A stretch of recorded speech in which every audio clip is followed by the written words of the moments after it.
No, what are you doing here? That's right, Pecharunt is back in Pokemon Masters and here to rain even more terror. So with the event in game, Pecharunt Strikes Back, it also ties into a brand new sync pair featuring Pecharunt alongside Carmine. Okay, very interesting role reversal from the last time, but coming almost 2 years after the Mochi Madness event, I really enjoyed it because I just really liked the whole Kitakami story. So on Pasio, the story begins with Sawyer about to lead a bunch of swimmers in a polar plunge, which is actually an interesting New Year's tradition where people dive into really cold water. This event isn't specifically a New Year's event, that one will come later, but I think it was a neat idea to line up time-wise as we finish out the year. They're joined by another swimmer who brings some mochi that will hopefully re-energize everybody, and boy does it ever because they start doing the funky chicken dance, and it was obviously because of Pecharunt. Then we catch up with the Paldea crew who are watching an interesting video, and also really funny too, things lining up timeline wise because this is following the Arvin event that happened last week, but this time they're also joined by Carmine and Kieran,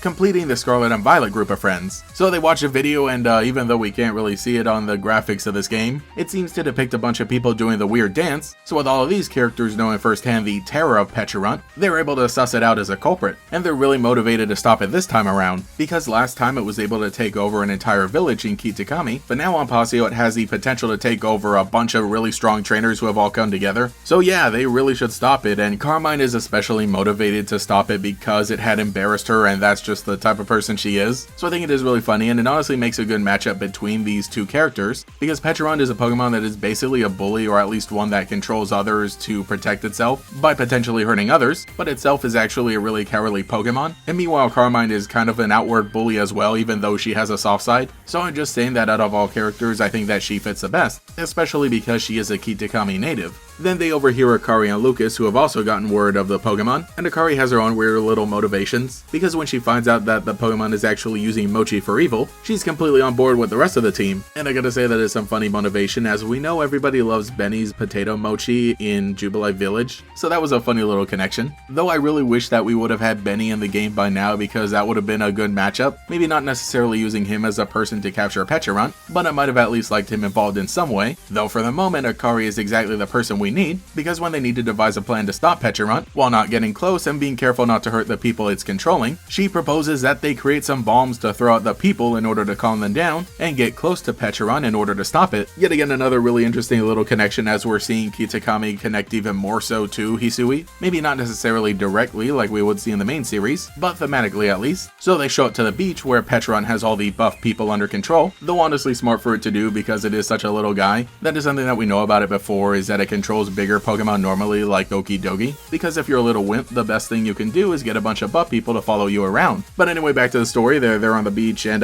small minor nitpick, but I wish that maybe this would have taken place at night and maybe in a more interesting location, just to look a little cooler and dramatic, like I was used to in the Mochi Mayhem event in the main games. But for the moment, the beach during the daytime isn't too terrible, especially because they're able to actually calm down the trainers that were under its control, and Carmine leads the charge in a battle against Pecharunt, using her Sinistcha, which I didn't even realize till now, but it's kind of a neat reflection of Pecharunt. They even sort of function similarly in terms of lore, and are both ghost-type Pokemon, so just another fun connection between Carmine and the mythical Pokemon. But now that Pecharunt has nobody guarding it, they give it a good talking to, and Carmine actually starts to feel bad for the little guy, realizing that maybe it was just a little lonely, or just that it was really insecure at being so small and weak, and instead deciding to control people was a way it needed to cope. So then Carmine then proposes it become one of her grunts, a term that she's been using here and there, basically her way of proposing to partner up with it. So at the very end we get to see her new outfit as she's officially formed a sync pair with Pecharunt, though there isn't really a reason given for it. Other times they'll make some excuse of like why they're wearing something different, but this time around they don't really say anything for it. I guess you could say that it's supposed to tie into New Year stuff, which is sort of referenced at the beginning but not so much here at the end. But the point is that now she's going to be keeping an eye on Pecharunt to make sure it doesn't get in any trouble,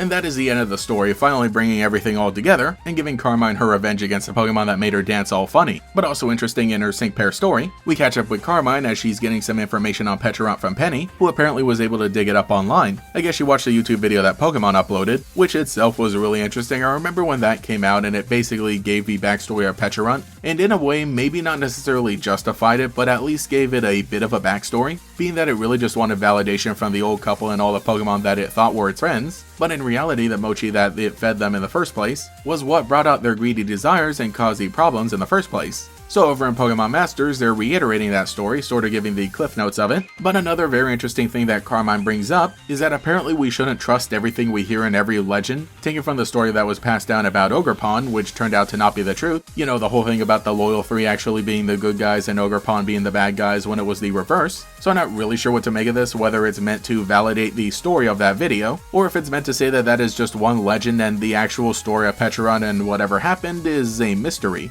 The point is that even with all of that taken together, I think that Pecharunt is still obviously the villain and the bad guy of the story, because in reality its motivation of just wanting to please everybody and get praise is actually really selfish. And again, it did cause the death of a human and inadvertently the death of its 3 friends. So yeah, there's all that, but let me know what you think in the comments below about this event in Pokemon Masters and the story of Pecharunt that we've known for a while, but now we got just a little snippet that puts the past into question, as well as a brand new story and a way to really give it some sort of closure, that being it partnering up with Carmine, who, by the way, I was able to roll after only 2 10 scouts, and so I'm really happy that now I have them. They look great together. Carmine as a character, one that I really do like from Scarlet and Violet, and one that I'm really happy we've gotten to see a bit more of in the past 2 years, as well as Pecharunt. In all honesty, I really did like it from the trading card game, and overall, yeah, just a big fan of everything that we did in the DLC of Pokemon Scarlet and Violet. So remember to leave a like, subscribe, and hype up the video. That's going to be very helpful as we're rounding off a year. And if you'd like to see me continue talking about Pokemon Masters as well as some other stuff here and there, let me know in the comments. Anyway, should be heading off to enjoy my New Year's Eve. I'm bringing Mochi to the function and I hope everybody enjoys it.